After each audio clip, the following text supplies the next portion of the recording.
హైదరాబాద్ లో ఇలా పరిస్థితి ఉంటే గుంటూరులో కూడా వరద పరిస్థితి భీకరంగా ఉంది. పోటెత్తిన వాగులతో ప్రజలు భయభ్రాంతులకు గురవుతున్నారు. జిల్లాలో తాజా పరిస్థితిని మా కరెస్పాండెంట్ కృష్ణ అందిస్తారు. కృష్ణ, ప్రస్తుతం గుంటూరులో పరిస్థితి ఏంటి? రాత్రంతా కూడా భారీ వర్షం పడుతూనే ఉందా?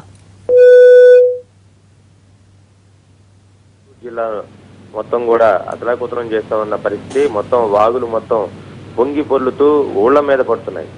రాత్రి చూసుకుంటే ఎడతెరిపి లేకుండా జల్లులతో కూడినటువంటి వర్షం పడుతూనే ఉంది. పల్నాడు ప్రాంతంలో ముఖ్యంగా గురజాల, మాచర్ల, అలాగే మన పిడుగురాళ్ల, సత్తెనపల్లి ప్రాంతం మొత్తం కూడా వర్షం పడుతూనే ఉంది. నరసరావుపేట ప్రాంతంలో కూడా రాత్రి నుంచి వర్షం కురుస్తూనే ఉంది. అయితే గత రాత్రి కురిసినటువంటి భారీ వర్షాలకి ఈ స్థాయిలో వరద వాగులు వంకలు పొంగి పొలుతుండటంతో మళ్ళీ రాత్రి కూడా అదే స్థాయిలో వర్షం పడుతుంది. వాతావరణ శాఖ నుంచి అందుతున్నటువంటి సమాచారం కూడా మళ్ళీ భారీ వర్షాలు పడే అవకాశం ఉందన్న సమాచారంతో స్థానికులైతే ఆందోళనలో ఉన్నారు. ఇప్పటికే గుంటూరు జిల్లాలో ఈ భారీ వర్షాలకు వరదలకు 7 మృత్యువాత పడటం జరిగింది. ఈ నేపథ్యంలో అధికారులు హై అలర్ట్ కూడా ప్రకటించారు. అయితే మరో పక్కన రైల్వేకి సంబంధించినటువంటి వ్యవస్థ కానీ రహదారులకు సంబంధించినటువంటి వ్యవస్థ మొత్తంగా చిన్నాభిన్నమయ్యాయి.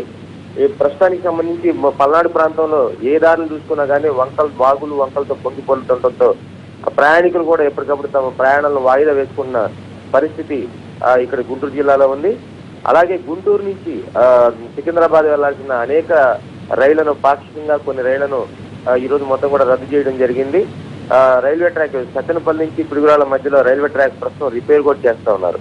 అట్లాగే గుంటూరు నుంచి పిడుగురాళ్ల వెళ్ళాలంటే దారి లేని పరిస్థితి.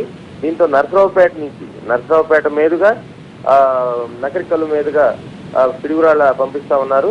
దీంతో రవాణా వ్యవస్థ చిన్నభిన్నంగా మారిన పరిస్థితి. అట్లాగే అనేక ప్రాంతాల్లో గండ్లు పడ్డాయి. నల్లమడ వాగు కానీ బాపట్ల ప్రాంతంలోని నల్లమడ వాగు గండిపడింది. అలాగే కాకుమాని మండలంలో అదే నల్లమడ వాగు గండిపడింది. దీంతో వరద నీరు ఊళ్లపైకి వస్తా ఉంది. అలాగే పంట పొలాల్లోకి చేరుతా ఉంది. మొత్తంగా అధికారులు అయితే మాత్రం కింది స్థాయి సిబ్బందికి సెలవులు కూడా రద్దు చేసి పూర్తి స్థాయిలో వరద తగ్గేంత వరకు కూడా అందుబాటులో ఉండాలని ఆదేశాలు జారీ చేశారు. అట్లాగే ఎప్పటికప్పుడు పరిస్థితిని ప్రభుత్వానికి నివేదిక అందజేస్తూ తీసుకోవాల్సిన చర్యలపై కూడా ఎప్పటికప్పుడు కింది స్థాయి సిబ్బందికి సూచనలు చేస్తా ఉన్నారు. అట్లాగే పులిచింతల ప్రాజెక్టుకి కూడా భారీగా వరద నీరు చేరుతుంటుందో కూడా కింద స్థాయి గ్రామాలను కూడా వాళ్ళు మొత్తం ఖాళీ చేయించడం జరిగింది. ఇప్పటికే దాదాపు 30 టీఎంసీల నీరు అక్కడ ఉంచి మిగతా వాటిని కిందకి వదిలేసే విధంగా ప్రయత్నం చేస్తా ఉన్నారు. మొట్టమొదటిసారిగా పులిచింతల ప్రాజెక్టుకి సంబంధించి ఈ 4 ఏళ్ల చరిత్రలో 15 గేట్లు ఎత్తేసి కిందకి నీటిని విస్తరించడం ఇదే మొట్టమొదటిసారి. దీంతో అధికారులు కూడా హై అలర్ట్ ప్రకటించారు ఆ ప్రాంతంలో కూడా.